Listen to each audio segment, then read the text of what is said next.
He is an eminent nutritionist and television personality currently attached with KBC Medical College and Hospital and as a guest faculty in the Department of Clinical Dietetics and Community Nutrition and Niji Pharmaceuticals as a scientific nutritionist advisor in the R&D department. He is the founder of Orthros Diet and Nutrition. He has been practicing in the field of clinical and therapeutic nutrition for more than 10 years and has specialized in geriatric nutrition under Dr. Sarfaraz Beg.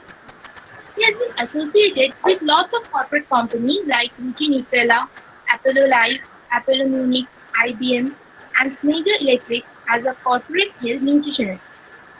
Apart from this, he has been as a guest nutritionist of lot of electronic media like ABC Anando, then G24 Ghanta, News 18 Bangla, R Plus, and print media like Bortoman, Archkal, India Today. He himself worked as a health-related program designer and executor of 91.2 YFM in a Station College Community Radio. He is also a passionate singer trained Rabindrasangit artist. We welcome Mr. Hardy. Next, I would like to introduce our internal judge, Dr. Priyadashini Chakraborty. Currently, she is a faculty at Chandra Chandra Malayani Mahavidyalaya in Department of Food and Nutrition. She is an ex-student of Department of Clinical Nutrition and Dietetics of batch 2006 to 2009. Dr. Chakraborty has taken remedial classes in this department and currently taking special lecture classes here. Welcome, madam. And lastly, I would like to introduce our judge, Ms. Ashmita Bhattacharjee, MSc in Clinical Nutrition and Dietetics, NET, and she is currently engaged as a special lecturer in our department for semester 3 students. She is an ex-student of the department of batch 2013 to 2016. We welcome you, madam, for intra-department students. Ushmita, are you there? Actually, আমি দেখতে পারছি না. Ushmita, have you joined? Yes, ma'am, I'm here. আচ্ছা, ঠিক আছে, thank you. So now without delay, let's start the program. So I'll call upon the first student, Sneha Malik. Can you please start your presentation, Sneha? Thank you, Devlina, for your nice introduction. Thank you. Thank you, sir.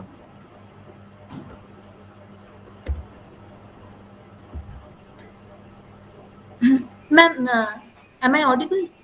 Yes, you're audible. You can start presenting. Yes. Good afternoon, everyone. I'm Sneha Malik from Clinical Nutrition and Dietetics Department, Semester 5, Gokhale Memorial Girls College. So today my topic is on estrogen and bone mineral density.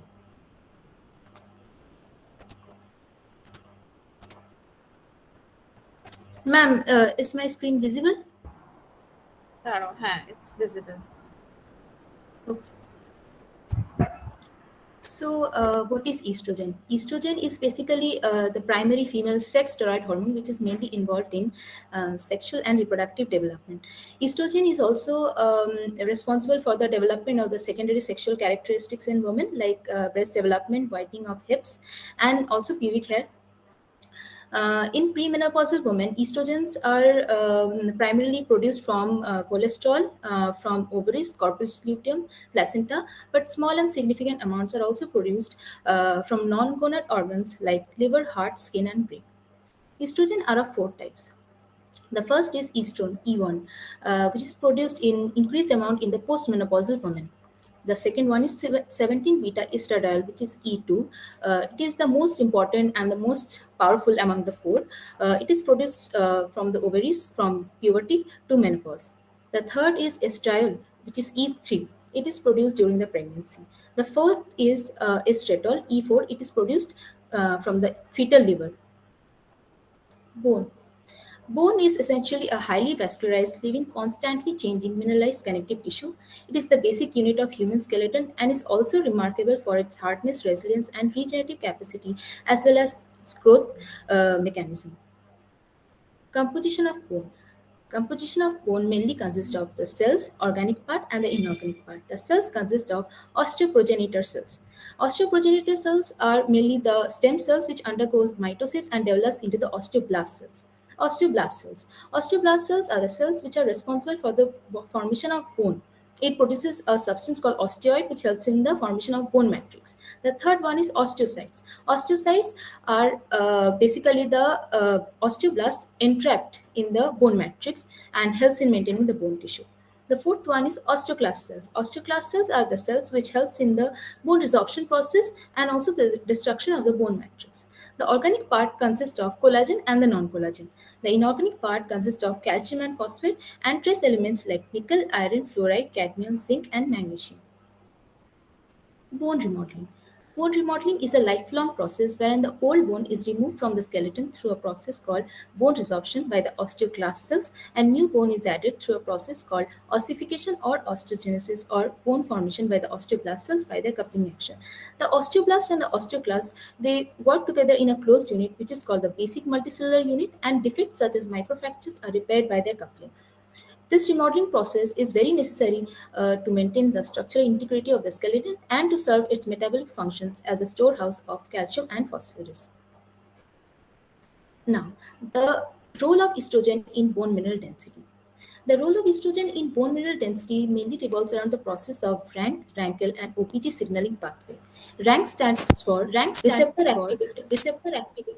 activator of nuclear factor kappa B, and RANKL stands for receptor activator of nuclear factor kappa B ligand, and OPG stands for osteoprotein. Just a second, Sneha. Wait. Yes, ma'am. Your voice is echoing. So Ma'am, it's not I think clear. somebody's mic is on. Yeah. So please, it's a request to everybody. Please put your mic off. Put your speaker off, please. Everybody else. Okay, continue. Let's see. Yes, ma'am. Ma'am, is it still echoing? No, it's okay. It's okay. Oh, okay, sir. So, role of estrogen in bone mineral density revolves around the process of RANK, RANKL, OPG signaling pathway. RANK stands for receptor activator of nuclear factor kappa B. RANKL stands for receptor activator of nuclear factor kappa B ligand, and OPG stands for osteoprotein. So, in this diagram, you can see that RANKL is basically synthesized by the osteoblast cells, and RANK is synthesized by the osteoclast precursor cells. And when there is an interaction between the RANK and RANKL, the osteoclast precursor cells undergo differentiation and maturation and gets converted to the mature osteoclast cells, which further proceeds through the process of bone resorption. But in the presence of estrogen, it stimulates a protein called osteoprotein, which interacts with the RANKL and hence inhibits the process of bone resorption. So, in estrogen deficiency, basically in postmenopausal, what happens as there is estrogen deficiency, so there will be no production or synthesis of this OPG, which is also produced by the osteoblast cells, and there will be increased production of both RANK and RANKL, and hence there will be increased bone resorption and hence bone loss. Postmenopausal osteoporosis. Osteoporosis is a bone disease associated with loss of bone mineral density and increased incidence of hip and vertebral fractures. In postmenopausal female, the estrogen deficiency causes an increase in the RANKL, which causes increase in the osteoclastic activity and hence shifts the bone remodeling towards a bone resorbing balance, which leads to osteoporosis. Bone loss is maximum in 3 to 5 years before menopause and also 3 to 5 years after menopause. So in the first diagram, you can see with the advancing age how the estrogen levels keeps on decreasing from the normal productive life, that is pre-menopause, to post-menopause until there is permanent cessation of period. So in a normal bone, the osteoblast and osteoclast works together in a balanced process. But in osteoporosis, what happens? There is a increased activity of the osteoclast and the osteoblast, and hence there is bone loss and the osteoporosis. I have attached two recent research papers which tells us how estrogen plays a key regulator in bone homeostasis process in both male and female.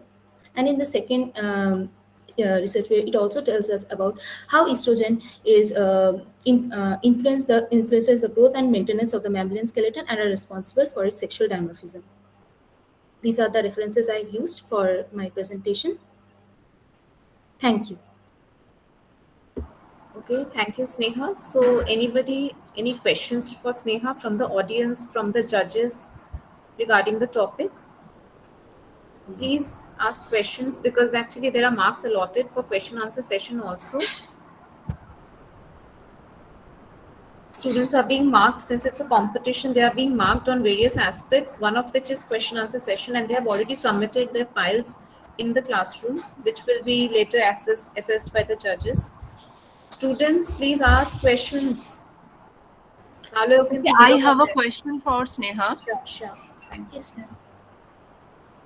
Sneha, can you tell how estrogen uh, uh,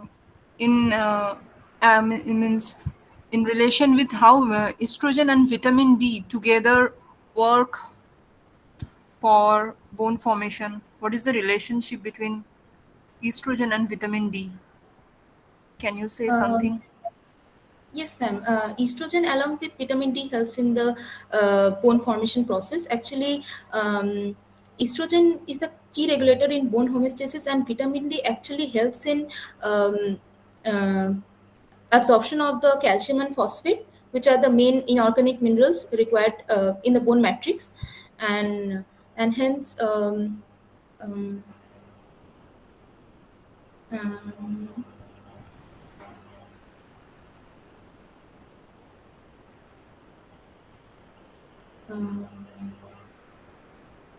ma'am, that's it. Okay, Sneha. Okay. Okay, thank you, Priyadarshini. Any other questions? Anybody, any other questions?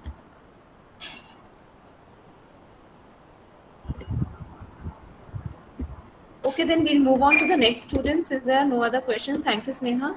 Naba Thank Kulsum, can you please start presenting? Yes, ma'am.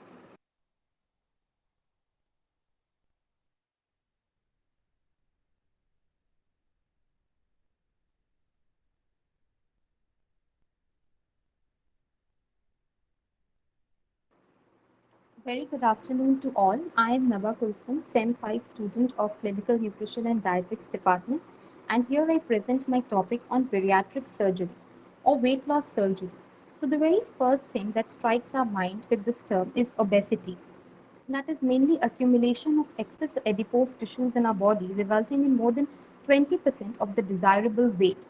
And for we Asians, BMI more than 25 kg per meter square is classified as obesity, of which obese grade 3, that is more than 40 kg per meter square BMI, has a very pathetic condition. And for them, usually diet and lifestyle modification does not play a satisfactory role. Their treatment has to be done by weight loss surgery or bariatric surgery.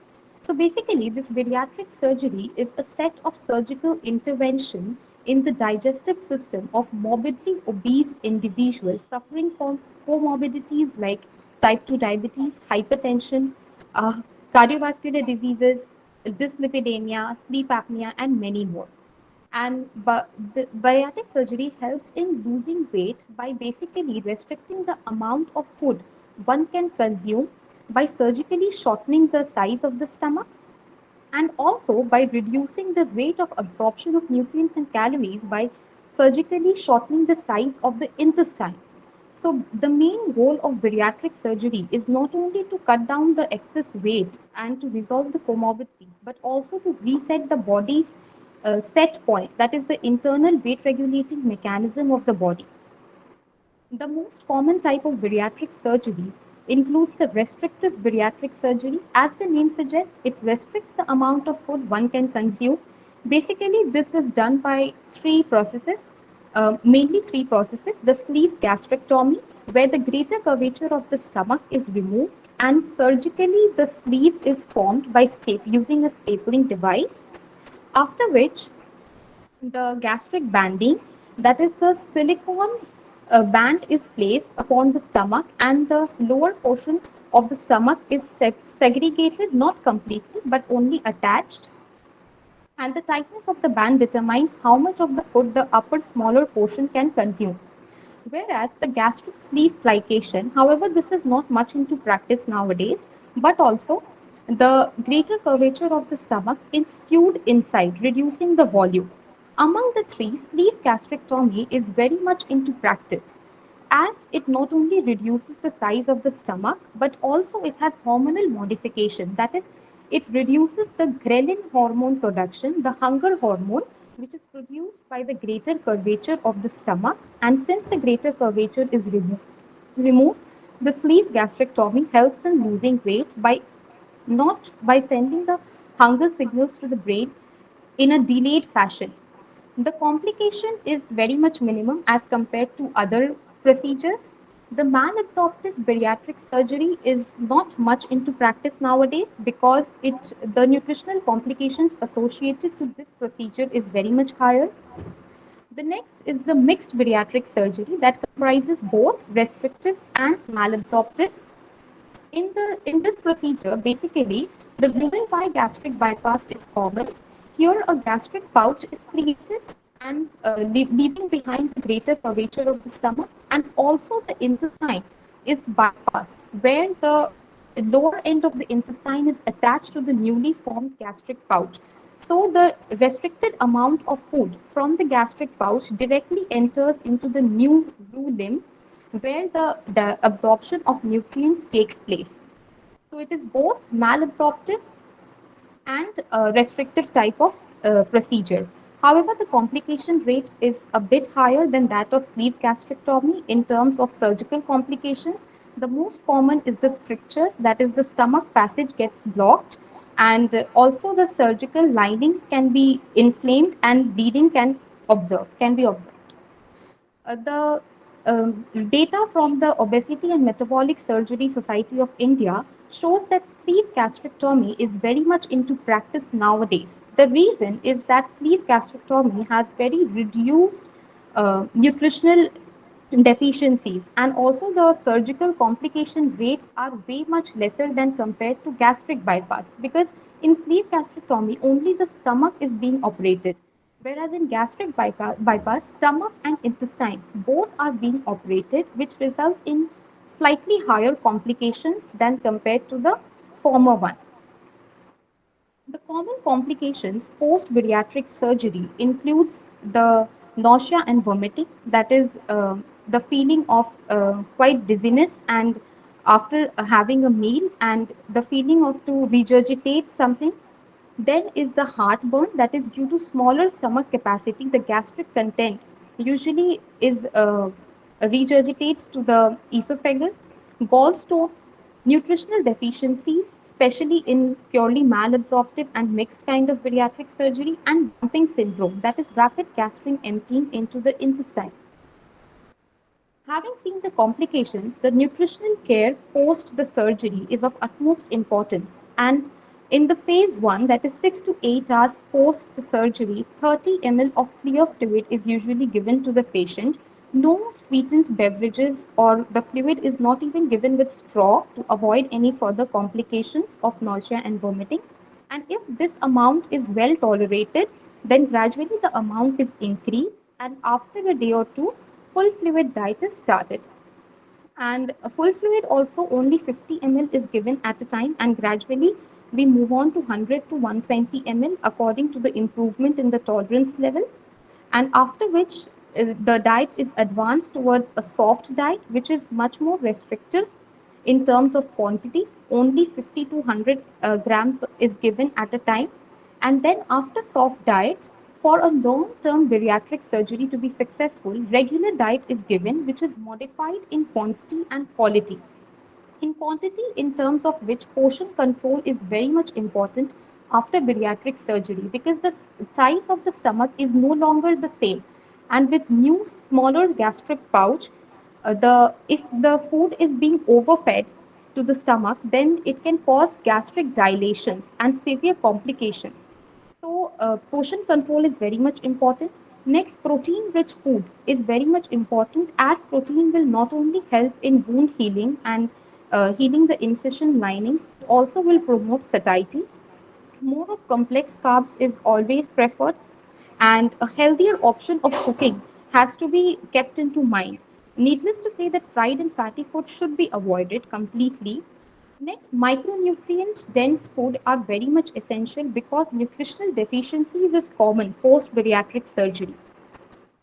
One should completely avoid caffeine because after the bariatric surgery, dehydration is a common problem, and caffeine acting as a diuretic can further aggravate the problem. Not only this, the highly sweetened beverages and alcohol should also be avoided. And one most important thing is fluids should never be consumed with meals because if that is the case, then dumping syndrome is very much common. The second aspect for a successful bariatric surgery is exercise. After a week or two, a patient should start walking and should increase the distance of walking by 10% each day and then gradually move on to the vigorous exercise regime after couple of months of bariatric surgery. And surgical care is also important. If there is any incision inflammation, then doctors should be consulted to avoid any further complications. Although bariatric surgery is not meant for children, but now studies are going on for bariatric surgery in children, and our nation has witnessed recently a very young bariatric surgery upon a 2 years old child who was wheelchair bound and suffering from sleep apnea. So basically, because in order to save the life of the child, bariatric surgery was performed on this 2 years old child amidst all the challenges of dosage of medicines and equipments that is designed for adults. And, and the studies are still going on in order to have set a guidelines, a proper guidelines for bariatric surgery in morbidly obese children. This study shows that though bariatric surgery is not a cosmetic surgery, but after this surgery, sagging skin or the excess skin beyond the fat is usually a problem. And in order to tighten this, plastic surgery is an option. But if the nutritional deficiency continues to persist even after 16 to 18 months of the surgery, then plastic surgery, post plastic surgery, it becomes a very great problem and the complications usually increases, which results in reoperation. And weight regain after or insufficient weight loss after bariatric surgery has also been reported by 20% of the bariatric patient. The main reason being the negligence towards the restrictive amount of diet one should follow after bariatric surgery, because of which the GLP, that is the glucagon like protein, is secreted, is very much less secreted, which results in unsatisfactory appetite control, and the ghrelin hormone increases, which results in hunger sensations. These are some of the references that I have used while preparing this slide.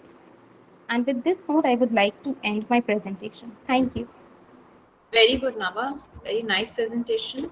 Uh, Thank you. So, any questions from anybody, including judges?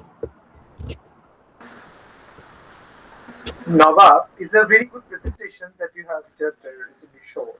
So I have two questions for you. We have discussed about the bariatric surgery and the mini gastric bypass, Roux-en-Y and all.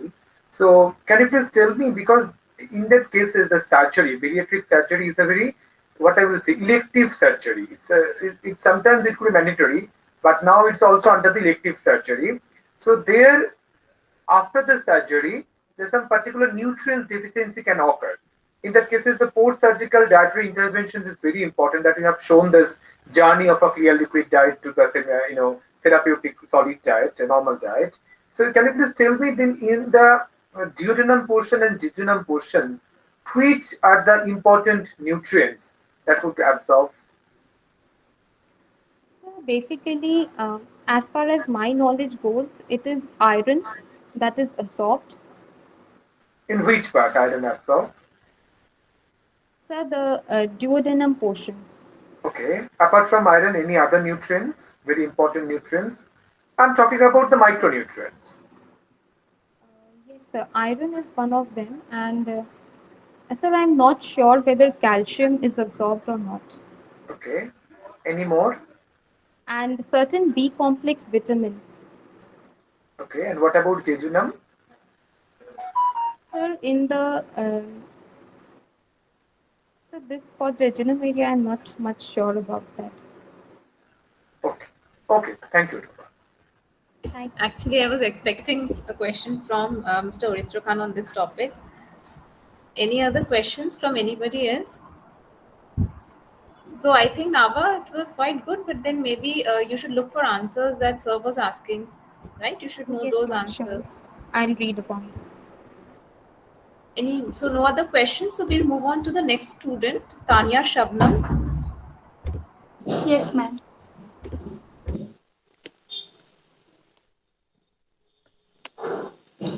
A very good evening to everyone. I'm Tania Sabnam from CNDB department. Today I'm going to present a very interesting topic, that is thalassemia. So now I'm going to present my screen.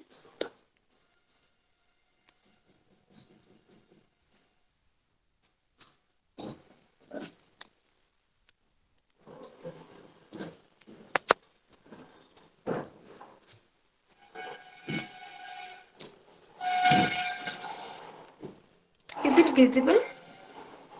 Yes, your screen is visible. You can go ahead.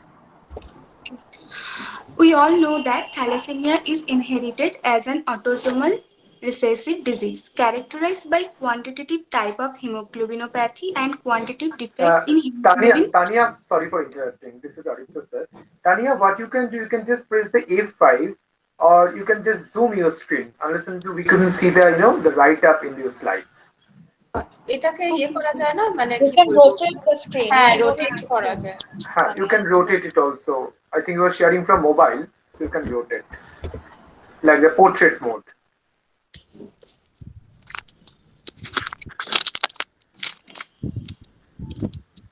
Now rotate your phone, Tanya. Yes.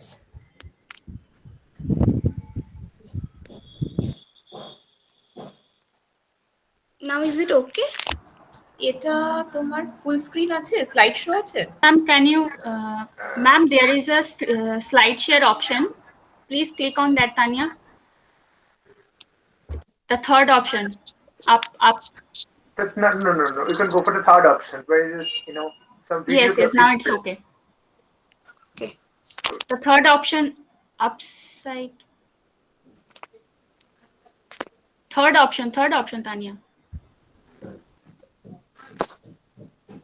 Tania ওই দেখো উপরে তোমার একটা স্লাইডের মতন আসছে না এটা বলছো তো অমৃতা সার্চের পরে যে আইকনটা সার্চের পরে yes ma'am সার্চের পরের আইকনটা দেখো middle option, not in three dots এই যে দেখো একটা pen middle option. Yes okay.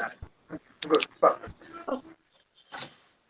So we all know that thalassemia is inherited as an autosomal recessive disease characterized by quantitative type of hemoglobinopathy and quantitative defect in hemoglobin synthesis, leads to chronic hemolytic anemia.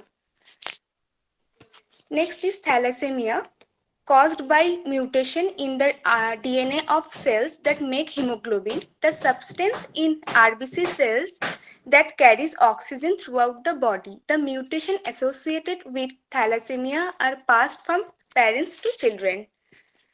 The second cause is hemoglobin molecules are made of chains called alpha and beta chains that can be affected by mutations. In thalassemia, the production of either the alpha or beta chains are reduced and resulting in either alpha or beta thalassemia. Then type of thalassemia. There are two types of thalassemia. One is alpha thalassemia, another is beta thalassemia. If alpha chain deficiency is significant, beta chain get precipitated forming a tetramer within the RBC. This gets destroyed by the spleen and produced alpha thalassemia. And beta thalassemia defective production usually result from disabling point mutation causing no production or reduced production of beta chain.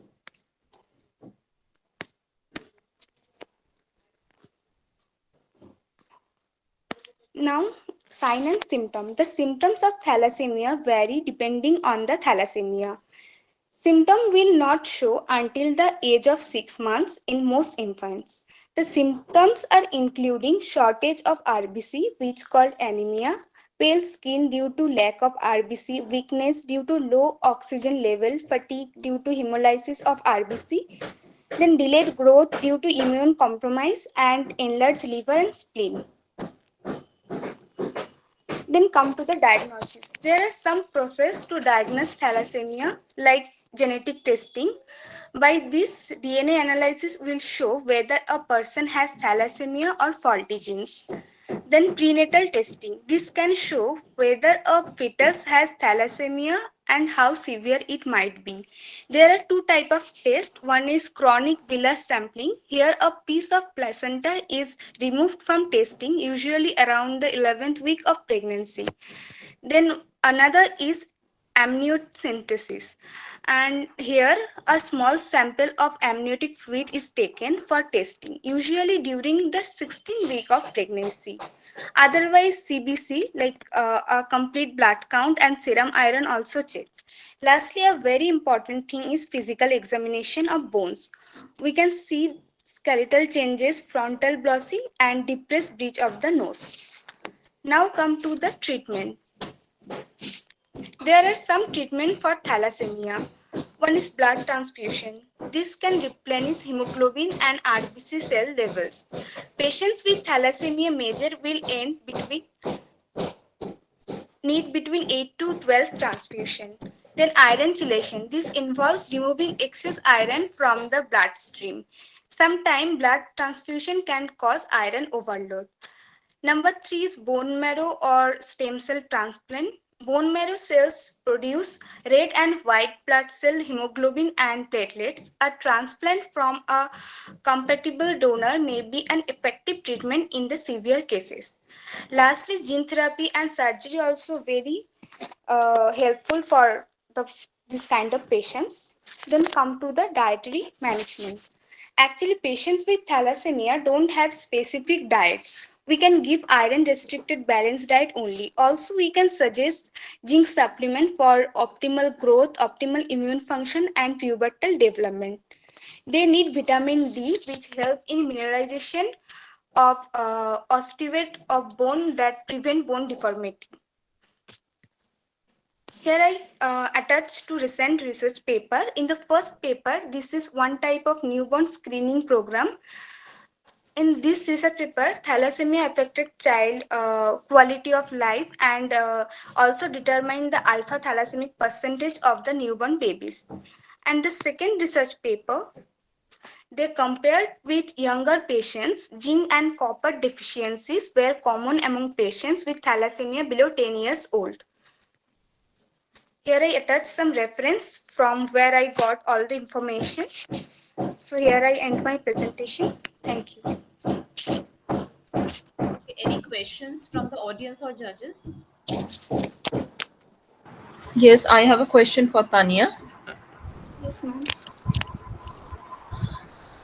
Tanya, can you explain in a very simple way what do you mean by autosomal recessive disease?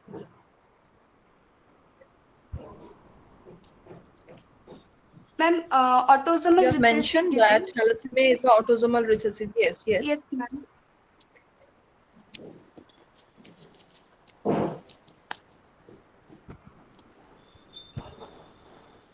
Yes, ma'am.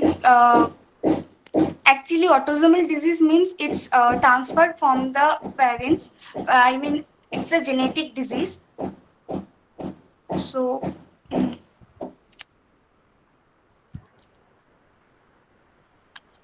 Yes, then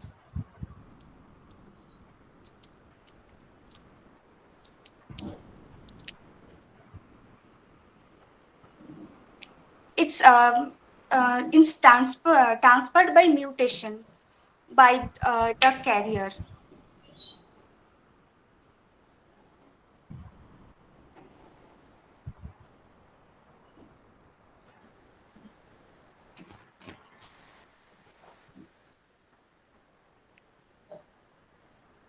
So you want to say that if the parents are thalassemic, then there is a chance of the offspring being thalassemic, or if the parents are carrier, there is a chance of producing offspring with thalassemia. Yes, ma'am. But Ma'am is not, asking you which one. Which of these options are you saying will happen? ma'am, if they are thalassemic, then only Both of them or single parent? single parent. If single parent is carrier, then also the baby.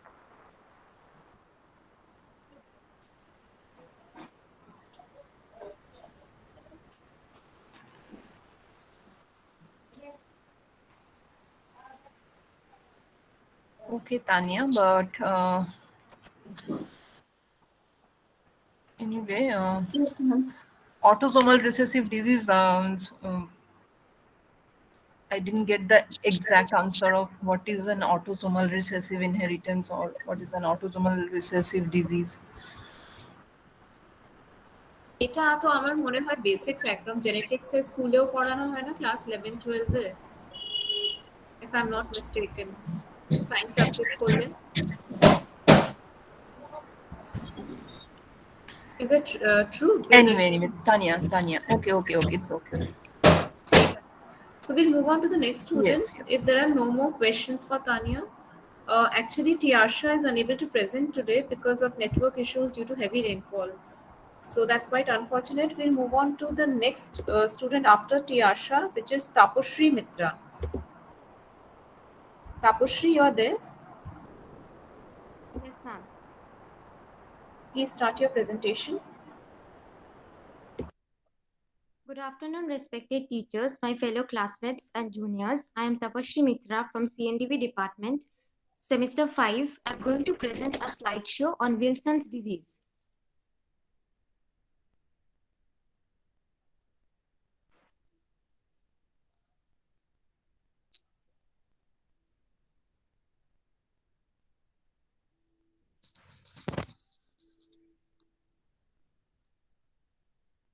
Wilson's disease. Wilson's disease is an autosomal recessive disorder. It is a genetic defect that results in the excess copper being kept in the body and deposited in the various tissues. It is also known as hepatolenticular degeneration or progressive lenticular degeneration.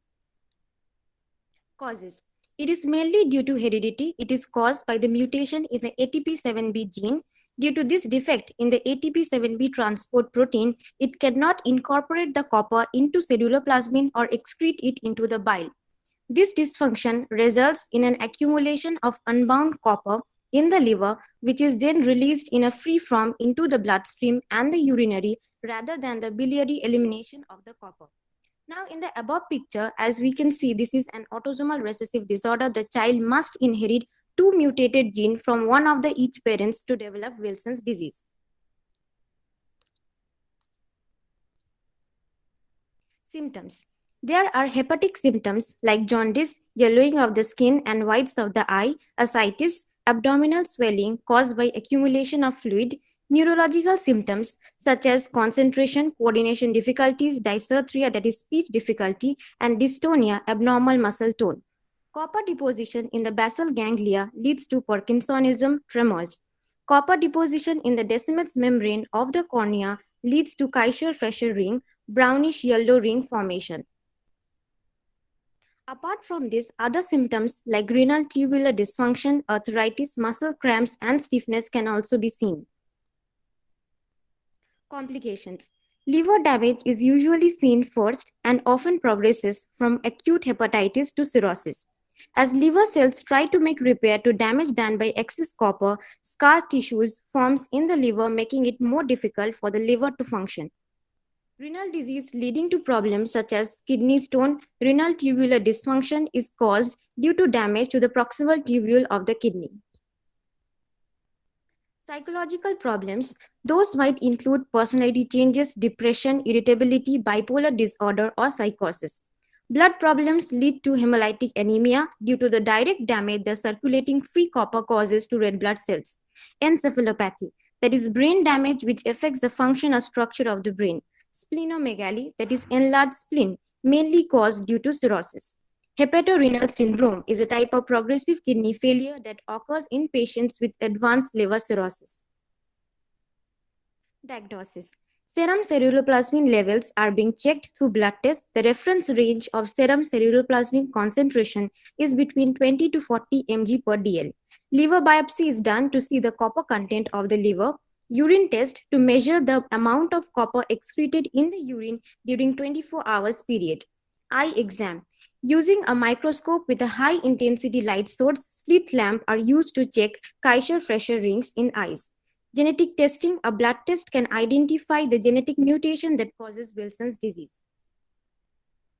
Management. There are medical management, diet and lifestyle, and stress management. Now, medication, copper chelation like penicillamine and trientine are used. Chelators are basically that binds copper and helps to excrete. Zinc salts are also given, which decreases intestinal dietary copper absorption. Diet and lifestyle. Low copper diet, low sodium intake, restrict alcohol consumption as it can speed up and worsen the complications. The copper content of water can vary based on the sources. So use of water filters to avoid excess copper intake. Now, as they suffer from psychological problems, so stress management is equally important. These are the list of some low, medium, and high copper foods. It's better to take low copper foods, avoid medium, and restrict high copper foods. These are the latest research papers, advances in treatment of Wilson's disease, which states that a major diagnostic advance was achieved with implementation of the direct assay of free copper or exchangeable copper, hence the initiation of chelation pending the final outcome of the genetic study. Second research paper states that if Wilson's disease is properly treated, in most patients, the liver can be stabilized, even severe neurological disability reverts, and patients can resume normal lives. These are the sources from where I have prepared my slide. Thank you. Okay, thank you, Tapusri. So, anybody has any questions for Tapusri on her topic, Wilson's disease? Tapusri, you have shown a very nice presentation. I have one question that you have mentioned the bipolar disorder. Can you please little bit shade on what you mean by bipolar disorder? What is that actually? So, bipolar disorder gives extreme mood swings where it can be emotionally high, means mania or hypomania, or there can be low emotional, means depression can be there. Okay. Can you please tell me there is the three types of bipolar disorders? So what are the types? Only you can mention the types. The types actually I didn't remember. Okay, Tapasri, thank you. Tapasi আমি এক second miss করে গেছি, হয়তো তুমি copper rich foods বলেছো, কি কি ফুডসে অনেক কপার কন্টেন্ট থাকে সেটা কি দেখিয়েছো? Yes, ma'am. I have shown that low copper foods, medium and high copper foods. The high copper foods দুটো নাম বলো, two foods which are rich in copper. Ma'am, organ meat or dried beans, peas. Okay, and what is the copper content of these organ meat and dried beans? That is greater than 0.2 mg per day. Means per, yes, 0.2 mg.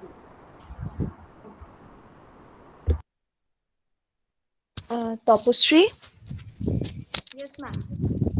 yeah, you have mentioned about ceruloplasmin in your slides. What is ceruloplasmin? Ma'am, that is basically copper carrying protein. Yes. What other protein in our body carry copper? Ceruloplasmin carries the most of the copper in our body, but what other protein carry copper in our body?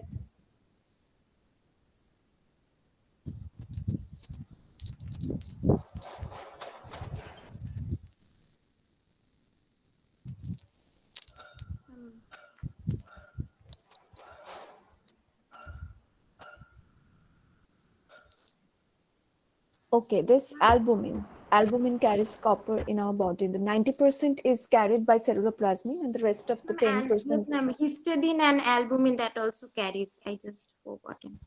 Yes, it's okay.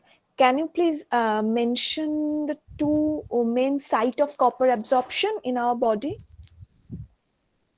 Ma'am, small intestine, that is duodenum or proximal jejunum, also absorb copper. Okay. Okay. Thank you, Tapasri. Okay, thank you, Tapashri, Oshmita. Can we move on to the next student, which is Urunima Chakraborty? Urunima, you can start with your presentation, please. Yes, ma'am.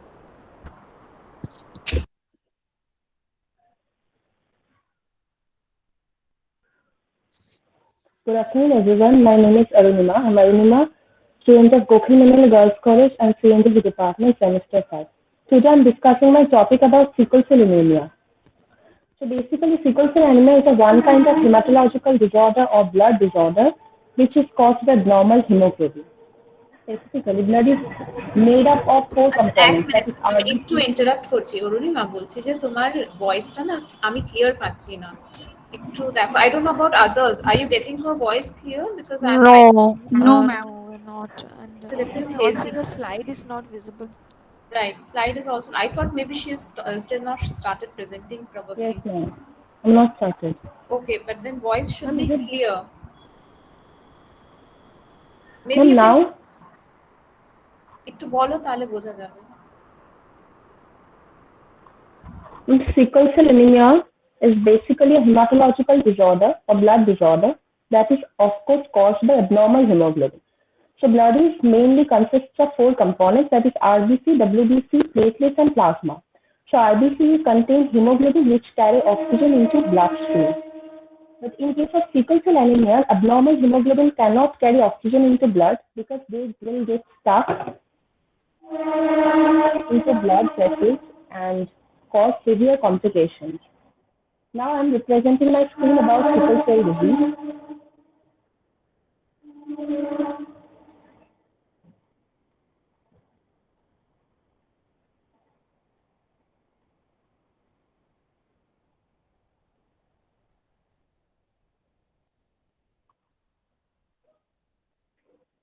Ma'am, is it visible? Yes, your slide is visible. Hello? Slide is visible. You can continue. Ma'am, is it visible? My screen is visible. Your screen is visible, Orinima. Can't you hear? Am I Hello? audible to you? What happened here?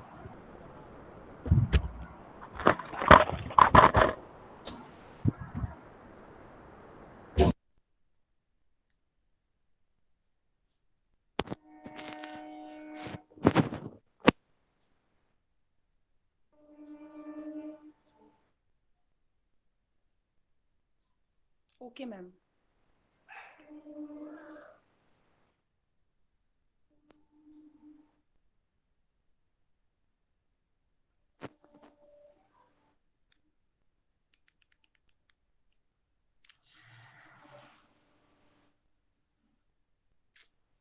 Just কি হচ্ছে আমার মোবাইলটার সাথে কোনো problem হচ্ছে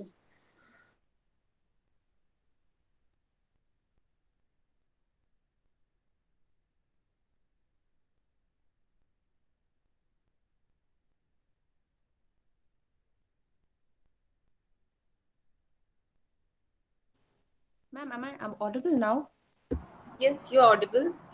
There is a technical problem. I'm very sorry. Okay.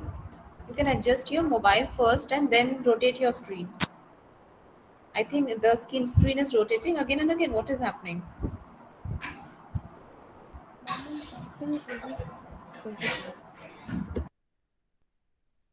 Is it visible, ma'am, properly? No, right now nothing is visible. That time it was visible. Right now nothing is visible.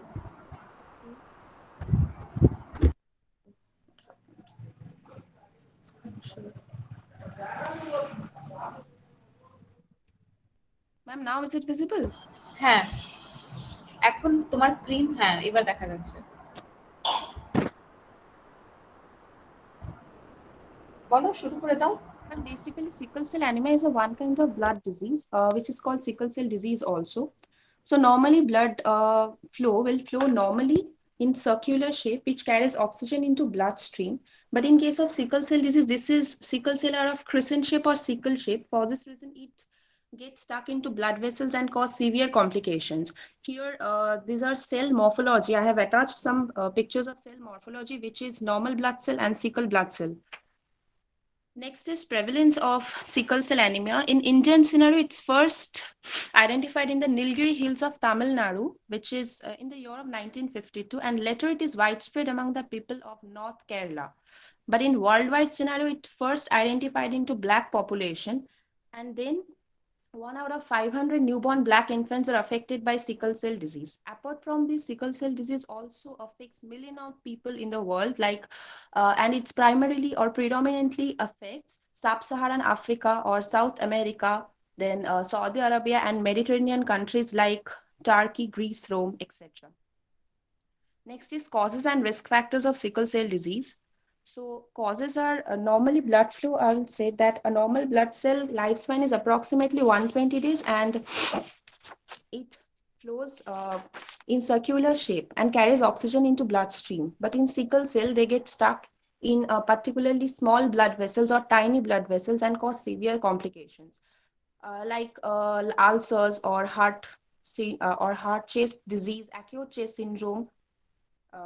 But SCD is primarily caused by mutation in the 6th codon of gene that is on chromosome 11, and which leads a single amino acid substitution. Normally, hemoglobin consists of 2 alpha and 2 beta globin chain, but in case of sickle cell anemia, hemoglobin contain 2 normal alpha globin chain but 2 abnormal beta globin chains. For this reason, it causes genetic predisposition.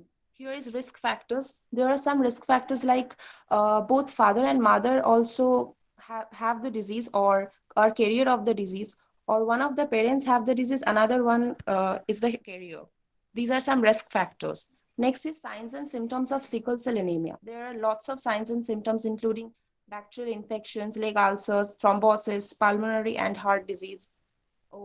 First of all, thrombosis is called, here is also blood vessels are damaged or blocked or blockaged, because blood vessels carry blood in liver from intestine.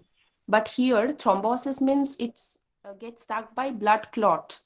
Here one symptom is eye damage. It's because if RBCs are getting reduced due to loss of oxygen or lack of oxygen, the blood vessels can't carry blood into eye, which can cause retina damage and blurred vision problems also. Some other signs and symptoms include delayed growth, bone pain, and pale skin. Delayed growth is if RBCs are getting reduced, then bone growth will be delayed also, and growth will be delayed. These are complications of SCA. Some complications include hand-foot syndrome. Basically, RBC blocks the blood flow into hands and feet, which can cause hand-foot syndrome. So hand-foot syndrome can cause swelling, then pain in feet and hands. Next is aplastic crisis. It's basically temporary cessation of bone marrow, or which can affect blood cell series, basically red blood cell series. And it also affects WBC and platelets and lasting for 7 to 10 days. It needs medical treatment with blood transfusion. Next is splenic sequestration. Spleen is an organ which is located in abdomen, and it helps to our immune system. But RBCs get stuck into spleen and cause severe complications. It may swell up also. So here also need medical treatment with blood transfusion. Next is acute chest syndrome. It's basically a very serious complication, because acute chest syndrome, this occurs when there are blocked blood vessels in lungs and can sometimes occurs lung infection. So it occurs fever, chest pain, difficulty in breathing, shortness of breath. These are some symptoms of acute chest syndrome. Next is leg ulcer. Leg ulcer, because the disease can cause open sores in which ulcers may cause in legs. And deep jaundice includes because the breakdown of RBC makes a substance which is called bilirubin. If bilirubin is increased in blood in higher amount, then deep jaundice and gallstones will occur. And there is some other complications like pulmonary hypertension. Pulmonary hypertension means people with SC report high blood pressure in lungs also. So this is called pulmonary hypertension. Some symptoms of pulmonary hypertension include fatigue, then breathing problems, etc. And gallstones, priapism, renal failure, also some symptoms or complications. So priapism means some men or teenage boys get unwanted erections, which is very painful. The medical term is called priapism. Next is treatment. Treatment of sickle cell anemia is blood transfusion. Blood transfusion is needed because here in this case or in this process, RBC was removed from healthy individual and it's injected into patient intravenously. This is the process of blood transfusion. Next is bone marrow transplantation. This process involves replacing bone marrow, affected bone marrow with healthy individuals' bone marrow. It's very complicated because often bone marrow doesn't match. It matches in bone marrow like siblings' bone marrow can match. Some medications include antibiotics, then pain relieving medications, hydroxyurea, and folic acid supplementation. Antibiotics include penicillin. In this case, penicillin is used. Pain relieving medications is depend upon types of pain like acute or maximum or chronic pain. Next, hydroxyurea. Specifically, hydroxyurea is used in case of sickle cell anemia because hydroxyurea stimulates the fetal hemoglobin and which can decrease the sickle cell anemia. And it also reduces blood transfusion, need of blood transfusion, hospitalization. And last is folic acid supplementation because folic acid is a vitamin, B12 vitamin, which prevent anemia by making and store red blood cells. And it also replaces red blood cells. And some other experimental treatment include gene therapy. In gene therapy, mutant gene is replaced with normal individual's gene. Nitric oxide is used because if deficiency of nitric oxide occur, then RBCs get sticked and stickiness of RBC is increased basically, and blood vessels get also blocked. Then sickling test, it's a very normal test because here in simple microscopic examination of blood sphere is done by adding reducing agent like sodium dithionate because sickled erythrocytes can be detected under microscope by sickling tests. And last is electrophoresis. This is one type of when subjected plasma into electrophoresis or in alkaline medium, sickle cell moves slowly towards anode because due to less negative charge caused by absence of glutamate residues that carry negative charges. These are some treatment procedures of sickle cell anemia. Next is management and dietary modifications. Management include folic acid supplementation, then immunization, then administration of sodium cyanide because cyanide increases the affinity of oxygen and decreases the deoxyhemoglobin. For this reason, sodium cyanide administration is essential. Then repeated blood transfusion is required. Gene replacement therapy is also required. Sickling test and electrophoresis I have told in previous slide. Next is some food groups because dietary modifications is very much essential. Proper nutrition and diet or good nutrition is very much important for people with sickle cell anemia because it helps to promote health and prevent complications. As well as meeting fluid requirements also very much essential for these patients because they have dehydration problem, and dehydration signs and symptoms include dark urine, dry mouth, then difficulty or burning when urinating, sunken eyes, etc. For this reason, meeting fluid requirements is also essential. Then vitamins, mineral supplementation is essential, like folic acid supplementation. Then eating balanced diet also essential because balanced diet is made up of 5 food groups. And here are some 5 food groups like grains. Grains is basically very much essential for whole grains, lower risk of diabetes, high blood pressure, and heart disease. And grains include fibers which reduce cholesterol and keeps bowel moving. Grains also contain folate that make new red blood cells, also rich in B vitamins, magnesium, selenium, which can help strengthen immune system. Next is vegetables. Vegetables are packed of vitamins and minerals such as fiber, folate, and potassium. So it will help protect against infections, heal wounds, keep eyes and skin healthy. It also helps to maintain healthy blood pressure. Next is fruits.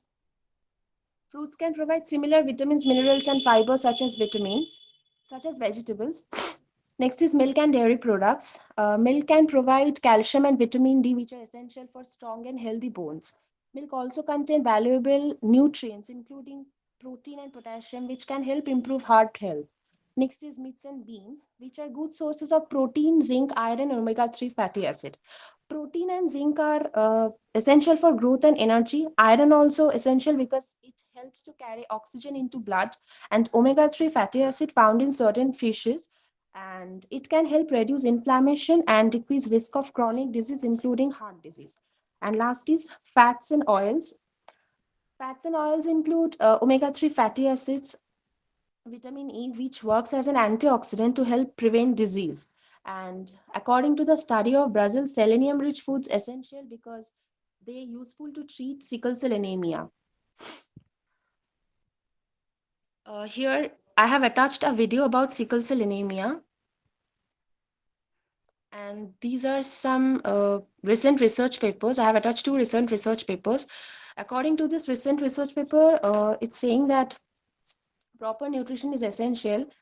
In case of sickle cell anemia patients, they have high tendency or they require much higher energy and protein requirement than healthy individual because they tend to suffer undernutrition. For this reason, a balanced diet or proper nutrition is essential for sickle cell patients. And according to this research paper, these are saying that sickle cell is a hematological disease or disorder that is caused by abnormal hemoglobin, which can bind with other abnormal hemoglobin and cause rigid distortion to cell, and it prevents blood to block, and it can't pass through blood vessels and cause serious complications. And I have some recent, I have attached some references. I have used it for making this PPT. Thank you. Okay, thank you, Arunima, but I felt your presentation was a little too long. I don't know what the judges will say. Otherwise, it was good. So any questions for her? Yes, it is informative, Orunima, right, Orunima. So I have a 2 question for you that you have mentioned the sickle cell anemia disease. This is a genetic disorders. So can you please tell us which particular gene is responsible for this sickle cell anemia? The beta globin gene at 6 codon mutant. Sorry, I'm not able to follow you. Can you please come again? So sorry, I can't hear. Yes, yes. Can you please come again the answer? You have said something. So SCD is mainly occurs in occurred by mutation in 6th codon of beta globin chain on chromosome 11. Okay, and there are some mutation takes place for this HBB gene for the sickle cell anemia. So there is some particular amino acid are responsible. Glutamate. That is, glutamate is replaced by valine in case of sickle cell disease. Thank you. Okay, so. Acha, Arunima, I have a question. Can you explain in your own words what is gallstone? Ma'am, gallstone basically occur because the breakdown of RBC will occur, the RBC may produce a substance which is called bilirubin. If bilirubin is increased in blood in higher amount, it can lead to RBC produces bilirubin. Acha, bolo. Breakdown of RBCs. For this reason, it leads to gallstones and can lead obviously severe anemia. Not severe anemia, deep jaundice also.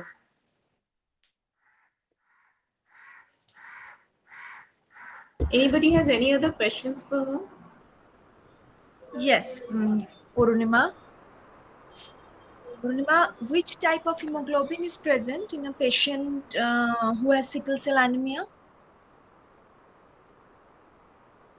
Which type? Can you mention the type of hemoglobin? Hemoglobin has 3 types, as far as I remember. Which type of hemoglobin is present in a patient who has sickle cell anemia? It's a very basic question.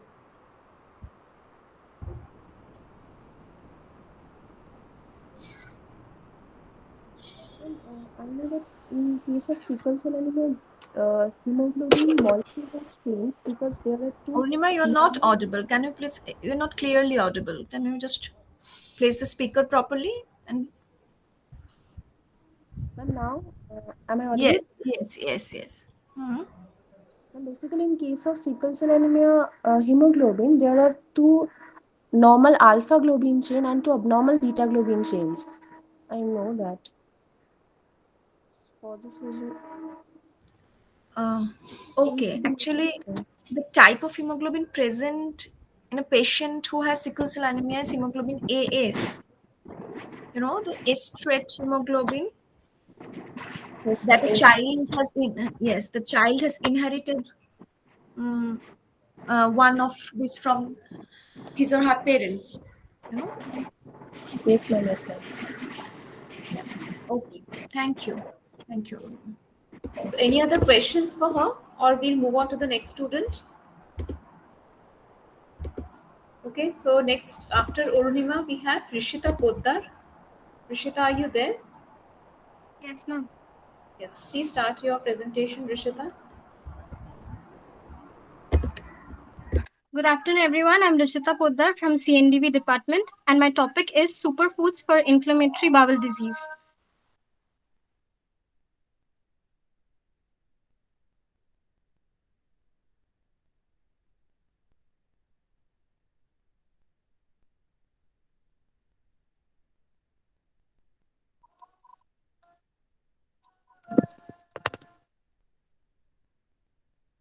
Inflammatory bowel disease involves the inflammation of the small intestine or large intestine, including those caused by infections and toxic agent. Now, inflammatory bowel disease is of two types. First, the Crohn's disease. Second, ulcerative colitis. Ulcerative colitis is a condition caused by inflammation and ulceration of the inner lining of colon and rectum. Here, the inflammation is continuous and uniform in the large bowel, whereas in Crohn's disease, the inflammation is patchy throughout the small and large intestine.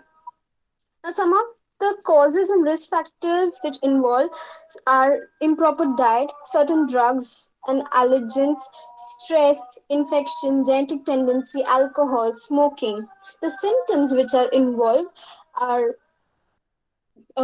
rectal bleeding, full slide abdominal pain, diarrhea, fever. Management is very important.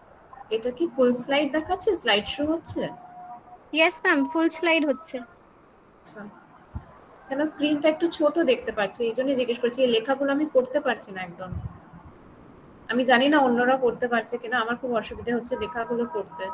Symptoms এ তোমার যা আছে, risk factors এর লেখাগুলো। Ma'am আমি কি zoom করব? হ্যাঁ, তাহলে একটু জুম করো। মানে বাকিরা কি বলবে? তোমরা কি ভালো করে দেখতে পারছো? The fonts are quite small. ও তাই বলো, আমি ভাবছি হয়তো ফুল স্ক্রিন করতে পারছে না, এই জন্য পড়া যাচ্ছে না। Fonts are quite small. আচ্ছা, ঠিক আছে, ঠিক আছে। ওকে, কন্টিনিউ ঋষিতা, ঠিক আছে।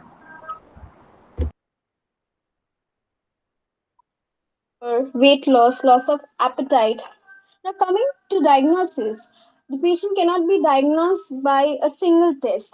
He has to go through a series of tests, which involves like the history of the patient, physical examination, certain laboratory tests. Important. It includes rapid relief of symptom and prevent. Ma'am, I'm having some.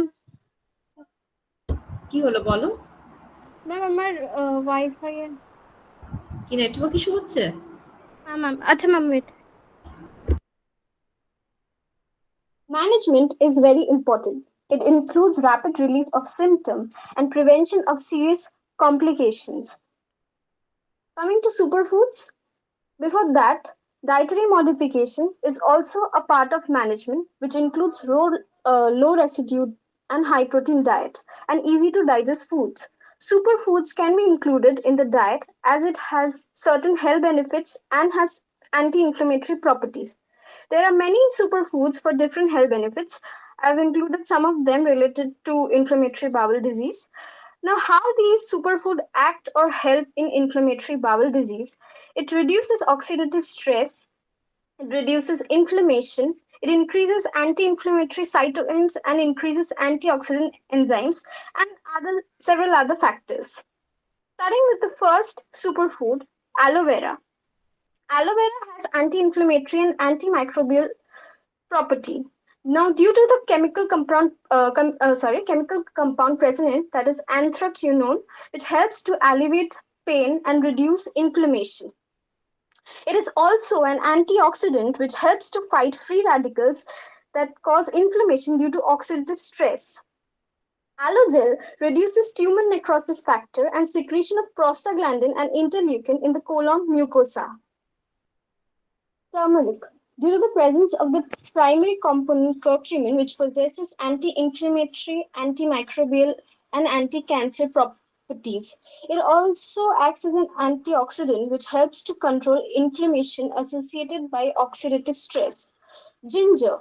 Due to the presence of certain bioactive components such as gingerol, shojol, zinzeron, and others, which possesses antimicrobial, anti-inflammatory, anti-cancer, antipyretic, antioxidative property. Now, scientific studies have shown that the ginger extract improves the acid-induced inflammation in the colon of rats by significantly reducing the symptoms like edema, necrosis, and also helps to improve the enteritis symptoms. Green tea. The polyphenols present in green teas acts as antioxidants and prevents the activity of the nuclear factor. Epigalactocatechin 3 gallate blocks the production of the tumor necrosis factor and nuclear factor, which helps to reduce, therefore helps to reduce the inflammation in the intestine and mucous membrane. It also helps to improve the enteritis symptoms. Indian gooseberry, that is amla, contains certain components such as gallic acid, ellagic acid, emlicanin A and B, quercetin, elagitannin, and many other components which possesses antibacterial, antifungal, anti-inflammatory, anti-cancer properties. It also possesses cytoprotective effects which helps against inflammation. Fenugreek. Animal studies have suggested and shown that diacetyl present in fenugreek helps to suppress allergic reaction, gut inflammation, and degranulation of mast cells. Fenugreek also possesses pleiotropic actions, which is useful in amelioration of inflammation.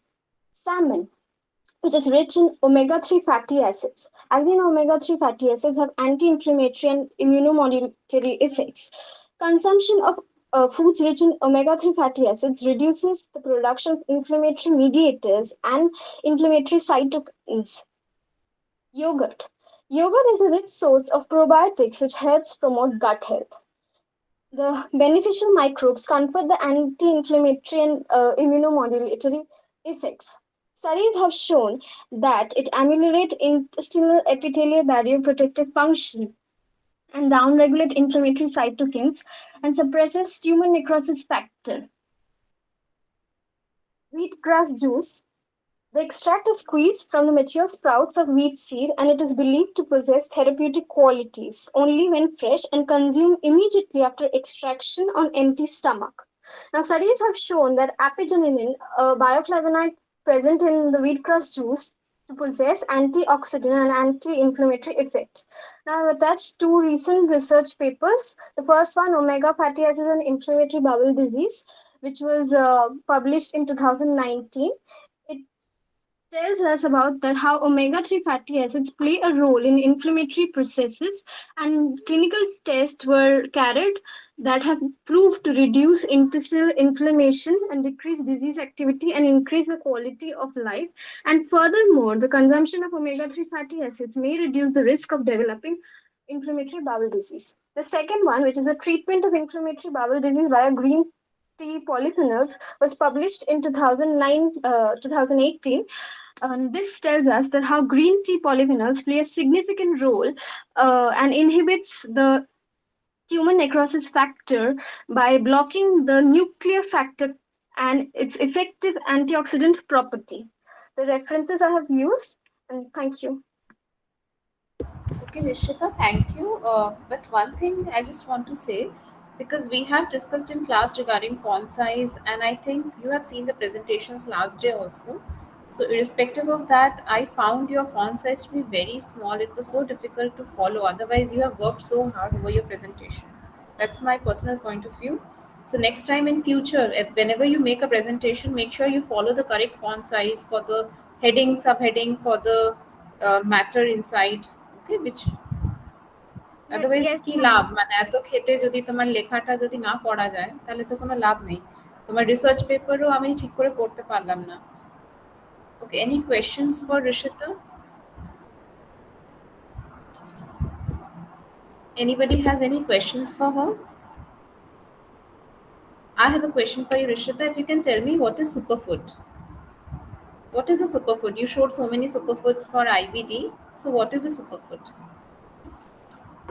Ma'am, superfood actually has no particular or definite definition according to the Oxford Dictionary, but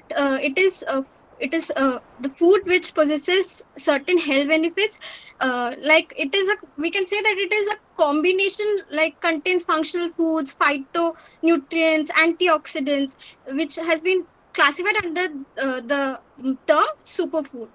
So basically, it is any food which has certain health benefits. No? Yes, ma'am. Right. And what is the other name for omega-3? You said omega-3 is very beneficial for IBD disorder. So what is the other name for omega-3? What is omega-3? It's essential fatty acid.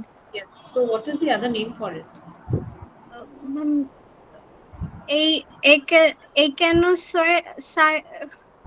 ওটা EPA টা কি তোমার essential? ভেবে বলো, ভেবে বলো।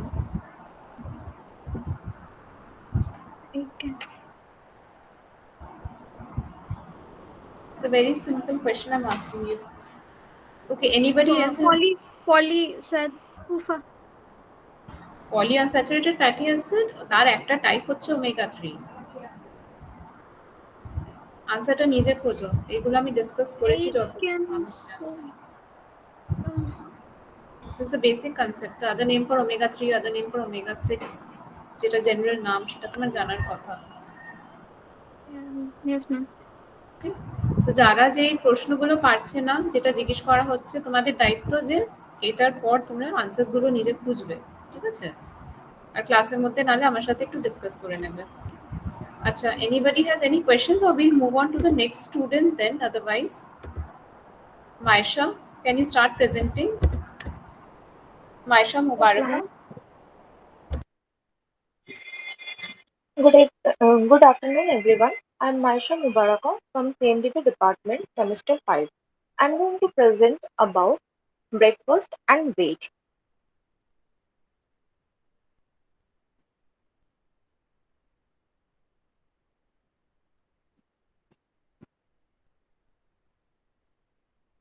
Screen is visible?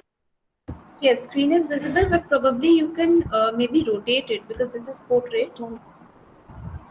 Okay, is it okay? Fine. Yes. So we are going to discuss about the relation between breakfast and weight and the importance of breakfast. What do we mean by breakfast? The first meal of the day is more commonly known as breakfast. If we divide this term into two, this stands for break and first. So breakfast means to break the fast we have been observing since our sleep before the night. What do we mean by weight gain or loss? Weight gain, an increase in body fat, is commonly seen as a result of diet or lack of exercise as the body converts muscle to fat. Weight loss, in the context of medicine, health, or physical fitness, refers to a reduction of the total body mass by a mean loss of weight, body fat, or lean mass. Relation of breakfast with weight. Skipping breakfast can make one overeat at lunch and dinner, thus leads to weight gain or eventually turns into obesity. Consuming breakfast helps in reducing weight. What does eating a healthy breakfast do? Some research suggests that regularly eating a healthy breakfast may help in loss excess weight and maintain our weight loss. But other research suggests that skipping breakfast may not be bad for us and may also help in our weight control. For many people, breakfast may be beneficial in the following ways. Reduced hunger. Eating breakfast may reduce our hunger later in the day, which may make it easier to avoid overeating. If we skip breakfast, we may feel ravenous later and be tempted to uh, eat like fat foods and sweets. Healthy choices. Eating breakfast may get us on track to make healthy choices all day. People who eat breakfast tend to be more mindful for their diet, more energy. A healthy breakfast refuels our body and replenishes the glycogen stores that supply our muscles with immediate energy. Routinely skipping breakfast is associated with decreased physical activity. Keeps our appetite in check. If we wait hours after waking up to eat, our blood glucose levels can get low. Certain hunger-craving hormones can be affected too. Such hormones like ghrelin and leptin. Ghrelin helps in increasing the appetite and leptin helps in decreasing it. Importance of breakfast among children. Eating breakfast can make children feel tired, restless, and irritable. It improves their mood, classroom focus, memory, and learning. It is very difficult to meet daily nutrient needs if breakfast is missed. Here I have provided some healthy breakfast recipes like fruit wraps, sandwiches, smoothies, taco, and muesli. Importance of breakfast among adults. Breakfast boosts energy level. It helps controlling weight. It may reduce the risk of illness. It provides a lot of base total nutrient intake. Here also I have provided some examples like poha, idli, chilla, upma, porridge, etc. I have here attached some research papers. One of them is obesity research and clinical practice, which shows keeping breakfast has been associated with overweight obesity, but these results of different studies are inconsistent. This is another research paper which is about the relationship between breakfast and BMI. In this research, researchers shown in recent years number of people described as being either overweight and obese and increased dramatically and especially among children. Here it is also observed that people who eat breakfast regularly are slimmer than those who skip breakfast. These are the references I have used to prepare my presentation. So that's all for today's presentation. Eat good food and thank you for listening. Questions for Maisha? Please go ahead with the questions. Judges?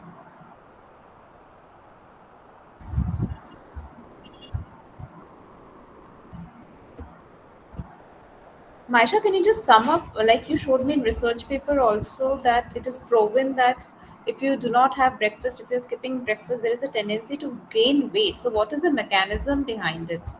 If you could just sum up your presentation. Can you please repeat the question? I'm saying that even your research papers that you showed are proving that if you skip breakfast, there is a higher chance of gaining weight, right?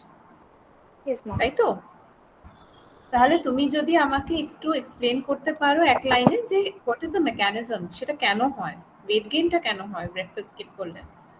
Ma'am, if someone is skipping the breakfast, then there is a tendency to overeat in the lunch or in the later in the meal pattern. So therefore, it tends to overeating and it turns into more weight gain, more calorie gain.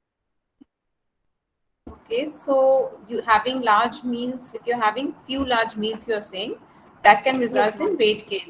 So that's the only mechanism, or is there any other reason also that if you skip breakfast, you can gain weight? I Apart have from found this, this only. only this? Yes, Is ma'am. there higher tendency to have junk foods if you skip breakfast? Ma'am, Is it's there any not research meant. saying that? I didn't get such, but there is a research that is saying कि, if simple carbohydrates is mainly consuming and fried fatty foods are consumed by people, then it is also tend to get overweight. Okay, thank you. So we move on to the last presentation for today, which is Amrita Banerjee. Yes, ma'am.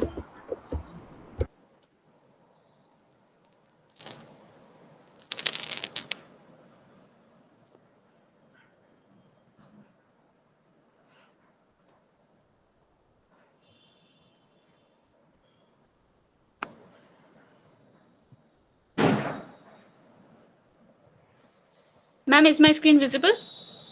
It's visible. Hello, everybody. My name is Amrita Banerjee. I am a student of Clinical Nutrition and Dietetics, Pokhel Memorial Girls College, Semester 5. Today, my topic is iron and vitamin A symbiotic relationship. Understanding nutrient interaction is important because vitamin A and mineral interact at a chemical, biochemical, and physiological levels in our body. Taking large doses of individual nutrient can impact how the body absorbs and utilize other nutrients.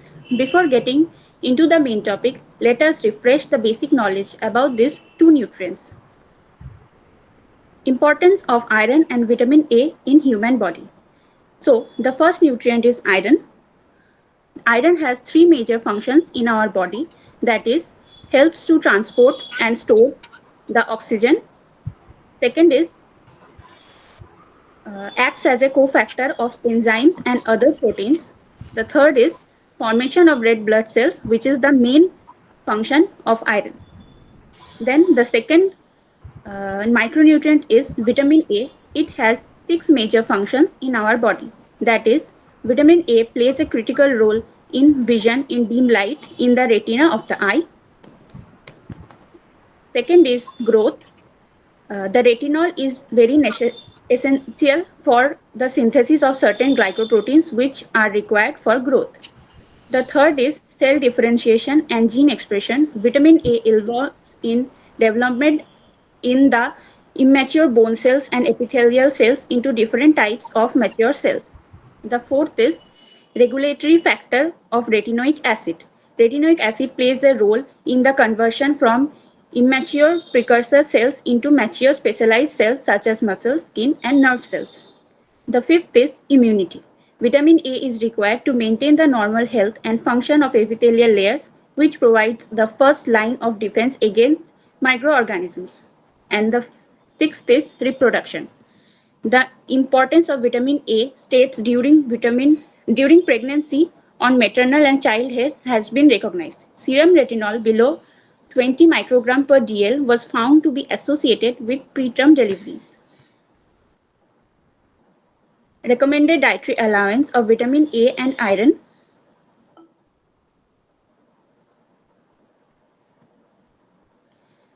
Now, the next slide is about deficiencies of iron. The first is iron deficiency anemia. If there is an insufficiency of iron for the formation of hemoglobin, the red blood corpuscles are pale and small, and the anemia is said to be hypochromic or microcytic. This is the most common form of anemia throughout the world. Second is immunocompetence. In signs of early iron deficiency is reduced immunocompetence, particularly deficient in cell-mediated immunity and the pathogenic activity of neutrophils. Diminished work performance. Easy fatigability and decreased work performance occurs in iron deficiency. Cognitive development. Iron deficiency in young adolescents have been shown to score relatively lower in tests of academic performances. Behavioral implications. In American children, some studies have found that anemic children have been found to be more disrupted, irritable, and restless in the classroom. Structure and function of epithelial tissues and skin. Mostly tongue, nail, mouth, and stomach are affected by iron deficiency. Here are the symptoms of anemia. Then deficiency of vitamin A. The first effect of deficiency of vitamin A is the eye. The eye is affected in 5 different ways. That is night blindness. When iron deficiency occurs, the formation of rhodopsin is impaired, giving rise to night blindness. Conjugative cirrhosis. It manifests as dry patches of non-vertebral conjunctiva. Bitot spot. It is more an extension of the xerotic process. Corneal cirrhosis. When dryness spreads to the cornea, there is a dull, hazy, lackluster appearance. And cartomalacia. In this condition, softening and dissolution of cornea occurs. Effect on growth. Vitamin A deficiency results in growth retardation due to impairment in skeletal formation. Effect on reproduction. The reproductive system is adversely affected in vitamin A deficiency. Termination of pregnancy due to fetal death is observed. Fourth, increased susceptibility of infection. As we all know, vitamin A is very important as the first line of defense. So, in vitamin A deficiency, both specific and non-specific protective mechanisms are impaired. Vitamin A deficiency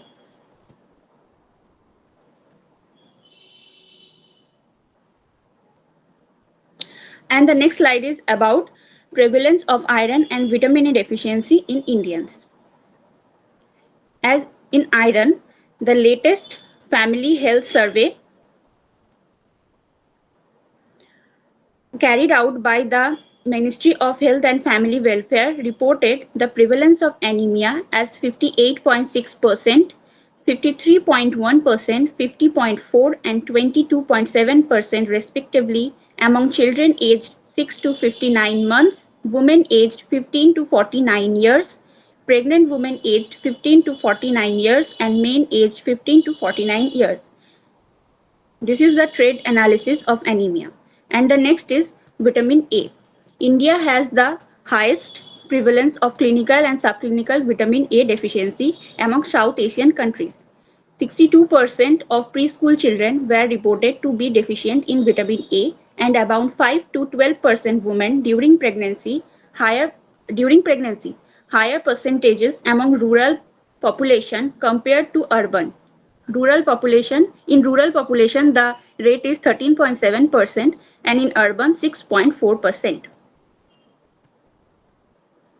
These are the main dietary sources for iron, that is garden cress seeds, mango powder, cauliflower green, and in animal sources crab mussels, ribbon fish, Indian herring, sea liver, etc. And this is the main dietary sources for vitamin A, like amaranth and carrot, coriander leaves, and for animal sources sheep liver, butter, cow ghee, hen egg, etc. Now we can start with our main topic, that is interaction between vitamin A and iron. The first point, a direct relationship between serum retinol and hemoglobin's level in women and children has been observed in several studies. Dietary deficiencies of both vitamin A and iron frequently coexist in developing countries. Vitamin A deficiency also affects iron transport and red blood cells production directly. Studies suggested that vitamin A deficiency impairs iron mobilization from stores and has little influence on iron absorption as well. Measurement of the efforts of marginal vitamin A deficiency on iron metabolism, erythropoiesis, and red cell survival in rats supports this conclusion. Iron absorption is unchanged or increased, iron concentration in storage organs are increased, but delivery to the developing erythroid cells appears to be impaired. The third point is iron bioavailability seems to be regulated by vitamin A, but the molecular events involved in this mechanism are not well understood till now. But it is also known that retinoids mediate most of the functions via interaction with retinoid receptors, which acts as ligand-activated transcription factors, transcription factors, controlling the expression of a number of targeted genes. The vitamin A effects on the modulation of the levels of mRNA encoding proteins involved in the iron bioavailability, whether it is intestinal absorption process or in the liver iron metabolism. And the next point is decreased availability of vitamin A could disrupt the integrity of epithelial tissue. This would make the tissue susceptible to infection. This is suggested that the anti-infectious activity of vitamin A could have an impact on the reversal of anemia. On the other hand, though the exact mechanism underlying the impact of vitamin A on iron and anemia are unknown, one prevent hypothesis says that vitamin A increases levels of serum iron, which allows hematopoiesis to thrive, increased hemoglobin and erythroid production. In vitamin A deficiency, iron would not be available for erythropoiesis and anemia would result. I have attached two research papers. The first one is about the effect of vitamin A on iron bioavailability, and the second one is about the micronutrient status all over the Indian population. These are the references I have used. So to what make does the research paper say? You're showing the slide, but just conclude in one line about each research paper, what it is saying. Yes, ma'am.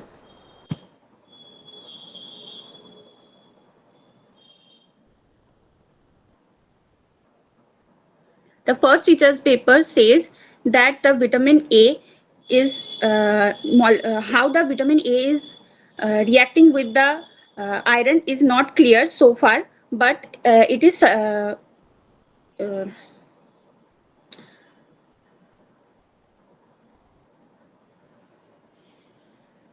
it may be the genes which are affecting the absorption of iron in the presence of vitamin A.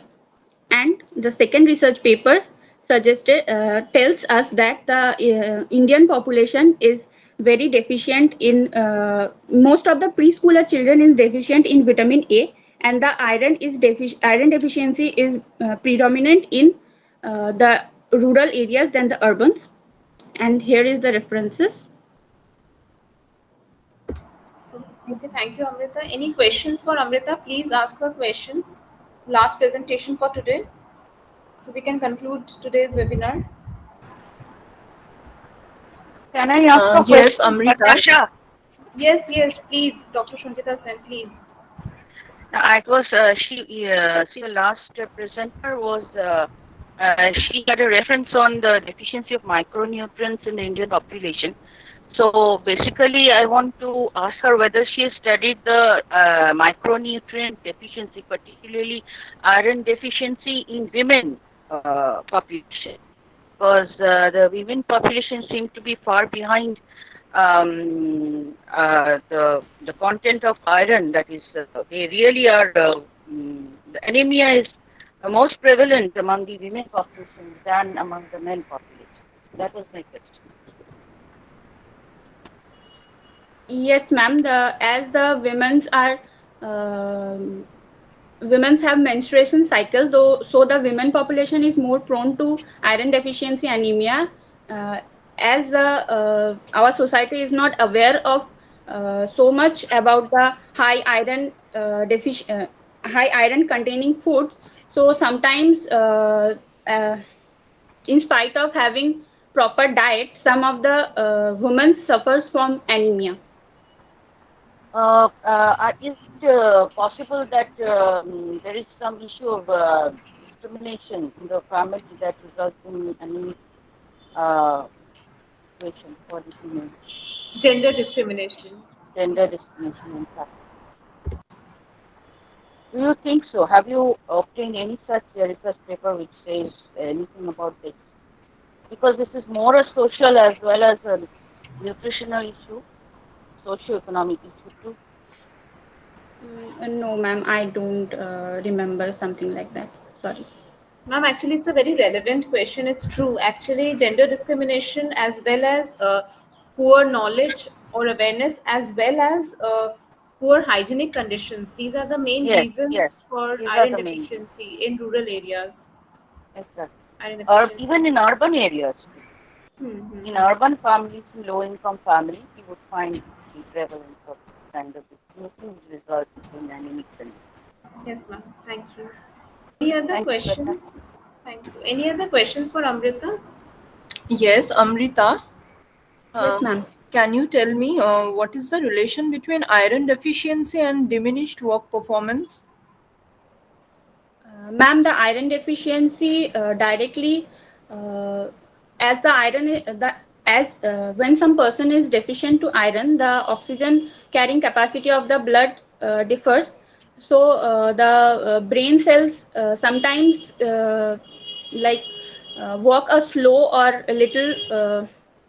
The lethargy and tiredness is there because of the anemia. Due to that, the work performance sometimes goes down. What is the role of iron there? Ma'am, the iron, as the iron is low in the blood, so the oxygen is also can কেন be low. সেটা কেন হয় সেটাই তো জিজ্ঞেস করছি না As the iron carries oxygen, the hemoglobin and the myoglobin in muscles and hemoglobin in blood. Okay, Amrita. Okay. Thank you, ma'am. Acha, I have one question for you. Can you give me two plant sources of iron? Because obviously animal sources are better because ওখান থেকে আমরা heme iron pi.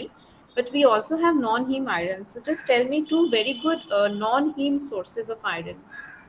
Ma'am, for plant sources, green cress seeds are the major plant source, as it has 100 milligram of iron in 100 gram of green cress seeds. And the second option should be spinach. Then we have Spinach is iron rich. Not so much, but it has only is 2 milligram per 100 gram, and that is also not available properly. Spinach is not iron rich. I've taught you this in the class. And there is like mango powder. Mango powder is very rich in iron. What is the consumption of mango powder in our diet? We hardly have, maybe maximum 1/4 teaspoon. সেটাও maybe not regularly. Yes, ma'am. So and garden cress seeds, যেটা তুমি বলছো, garden cress seeds কি জিনিস, মানে হালিম কি আমরা actually include করি আমাদের ডায়েটে? So when you give this answer, you have to talk practically, যেটা আমরা regular diet খেতে পারবো. Right? Okay, ma'am. So you look at Segopalan, see which foods we have regularly. ওখান থেকে iron rich. আর এটা তো advanced nutrition এমনিও cover করেছিলাম আমি. Okay, ma'am. Okay, thank you, Amrita. So Okay, as we Pratasha, তুমি যখন iron rich food, ordinary food that we have every day, daily food, iron rich food বলছো, তাহলে many vegetables also are very iron rich. For example, ধরো মোচা বা ডুমুর, বা ধরো কাঁচকলা, থোর, এগুলো তো ভীষণ আয়রন রিচ। এগুলো আছে ডক্টর সুজিতা সেন, কিন্তু প্রবলেম কি হচ্ছে, এগুলোতে ইনহিবিটরস এত বেশি মাত্রাতে থাকে যে আয়রন অ্যাভেলেবিলিটি খুবই পুয়ার থাকে, প্লাস এইগুলো যখন আমরা অন্য খাবারের সাথে খাই তো অন্য নিউট্রিয়েন্ট অ্যাভেলেবিলিটিও কমে যায় because of the inhibitors present in them. এটাই একটা সমস্যা। Actually, we don't know much about the clinical nature of this kind of diet. So, এমনি আমরা বলি যে থোর মোচা খাওয়া খুব ভালো, একদম তার সঙ্গে যে তার ইনহিবিটরস গুলো আছে সেগুলো আমাদের জানা নেই। তাহলে কি ধরনের ফুড খেতে হবে? আয়রন রিচ বলতে গিয়ে আপনার বাজরা, মানে সিরিয়ালস এর মধ্যে বাজরা, দ্যাট ইজ মিলেট, ওটা একটা আয়রন রিচ আছে। তারপর soybean is a very good source vegetarians এর জন্য। আর লিফি ভেজিটেবলস বলতে গিয়ে আপনার মেইন হচ্ছে লাল শাকের মধ্যে যেটুকু পাই আমরা আয়রন কম্পেয়ার টু আদার মানে leafy vegetables.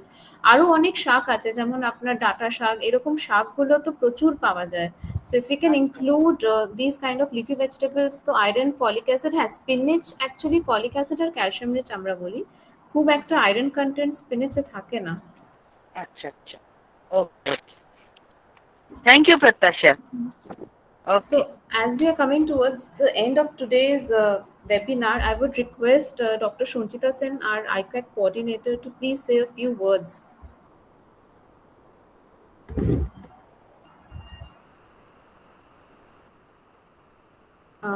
Dr. Shunchita Sen, আপনি আছেন? হ্যাঁ আছি। Thank you, Pratasha. Thank you for asking me to say something because I was waiting for this. Actually, I like the presentations very much, particularly the many of these presentations which looked into the diseases which we really do not know in common. For example, Wilson's disease or the sickle cell anemia. And we know anemia, but we do not know what types of anemia there are. So this was very informative, very insightful, and the students were very good presenters, Pratasha. Your students are very good presenters, and the slides they showed and the way they presented, very nice. I liked it. And there was it was information rich. So, and perhaps even some of the terminologies are very unfamiliar to us because we are not in the discipline.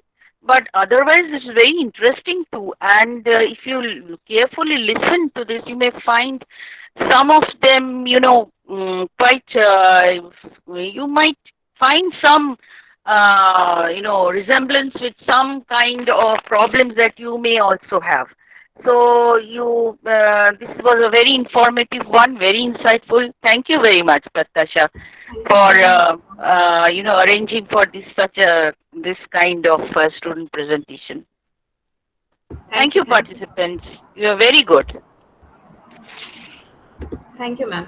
So actually, we always used to have in the physical space when everything was normal in the pre-pandemic scenario, we always used to have these department seminars for students to learn how to present, because when they do go for post-graduation, that time they have to do dissertation work projects and they have to present their research work. So they should learn the basic idea how to do it in the graduation level. But now with the pandemic scenario, we have to go for the virtual world. So online presentations is the only way. But as we're ending today's program, thank you so much to college for supporting us to arrange this nutrition month program or Poshan Abhiyan, under Poshan Abhiyan, Rashtriya Poshan Abhiyan program. Thank you IQAC for collaborating with CNT department to arrange this program. And thank you all the IQAC members who were present last day, day one, and as well as today. All could not be present at the same time because everybody is having their classes as well. We also had some teachers from other departments as our participants last day also, today also. And we have some ex-students also attending the webinar, which is great. They have taken interest. We have SEM 3 and SEM 5 students. And really thank you to all the students who have presented so well. You have put in effort, but yes, you have learned also that where your flaws are, and maybe you can work upon that to improve it. In-depth knowledge of the topic, that is very much required. Proper font size. These are certain small things which need to be corrected. And thank you so much, judges, for being there to take out your precious time for helping us in having this competition. So selected students for day 1 and day 2, best student, we will let you know later, and you will get your certificate. Shunchita ma'am, they'll get their certificate in mail, right? The selected student. Yes, they'll be sent by mail, but it will take some time. Yes, it will take time to generate. Yes.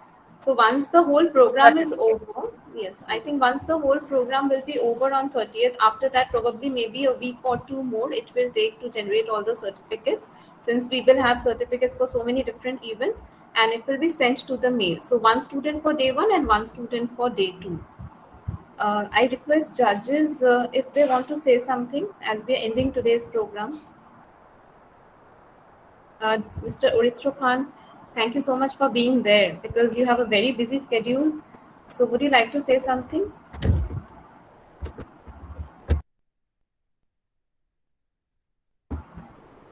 Dietitian Urithro Khan, are you there?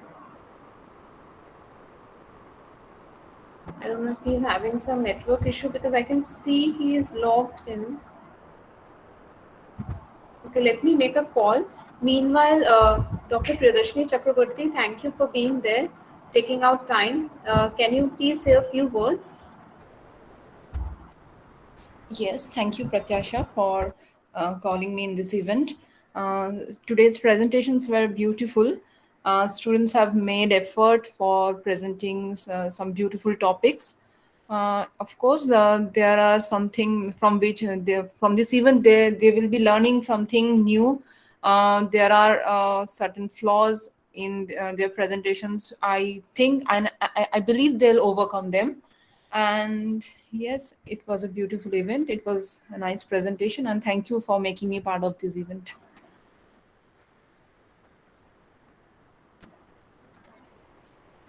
Thank you. Okay, thank you, Pradarshini. Thank you so much. We also have Miss Ushmita Bhattacharjee with us. Ushmita, if you could say something, if you could guide the students. You both are ex-students of this department of this college, so we have it's a great honor for us to have you here actually. Thank you, ma'am, for making me a part of this event. Actually, all the topics the students have presented the 16th and today's presentation, the topics were very important, and they have done their part. But I think there's always a scope for learning, and I think they will learn with due time.